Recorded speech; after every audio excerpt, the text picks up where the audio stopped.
Imagine this. You're zipped up in a body bag, and you're not dead. Hospital staff didn't check twice. His chest rose, slowly, but no one was watching.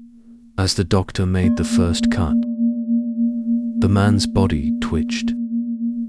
Then he started breathing, rapidly.